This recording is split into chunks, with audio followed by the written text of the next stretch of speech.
ایک غزل جو کہ مرا ہوا انسان اپنی بیوہ بیوی سے کہہ رہا ہے۔ کچھ الفاظ سنو، اگر تم مجھے سن سکتی ہو تو سنو، مانا کہ تھوڑی مشکل ہے، میرے بنا دل لگا لو نا، میں یہاں پر خوش ہوں، میری ایک حسرت ہے، پوری کرو گی کبھی تو میری قبر پر آ کر مسکرا دو نا۔ میں نے پوچھے ہیں خدا سے، خدا کے منصوبے تمہارے لیے، وہ بولا کہ وہ مصر رد اب زیادہ دیر تلک تم سے چھپا نہیں سکتا، یقین مانو ہم ساتھ بیٹھ کر لکھ رہے ہیں ایک نئی صبح تمہارے لیے، میری جان خیال رکھو میری اس جان کا، تم مٹی کے اس طرف کی پہچان ہو میری، میں اپنی جان اس جہاں میں لے کر آیا ہی نہیں تھا، کہیں تم بھول تو نہیں گئی کہ تم جان ہو میری۔ اچھا ٹھیک ہے نا، زندگی آخر ہم سب کی مہمان ہی تو ہوتی ہے، جو اتنی نفرتوں کے بعد بھی، اتنی خامیوں کے ساتھ بھی، اتنی غلطیوں کے بعد بھی ہمیں قبول کرتی ہے۔ دیکھو وہ موت بھی تو رحمان ہی ہوتی ہے نا۔ اچھا ٹھیک ہے چھوڑو، ایک کام کرو، جہاں پر میں دفن ہوں وہاں ایک باغیچہ بنا لو،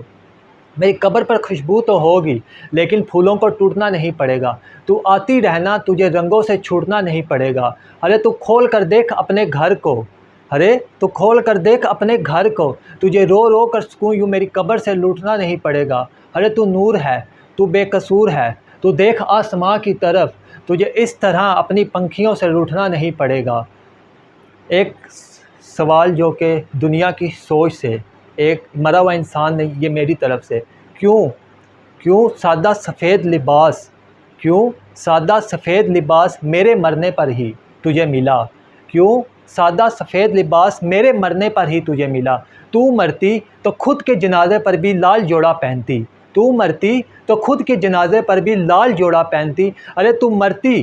تو خود کے جنازے پر لال جوڑا پہنتی، تو جلتی جلتی خاک جوڑے میں ہوتی، تو مرتی تو جوڑا پہلے جلتا،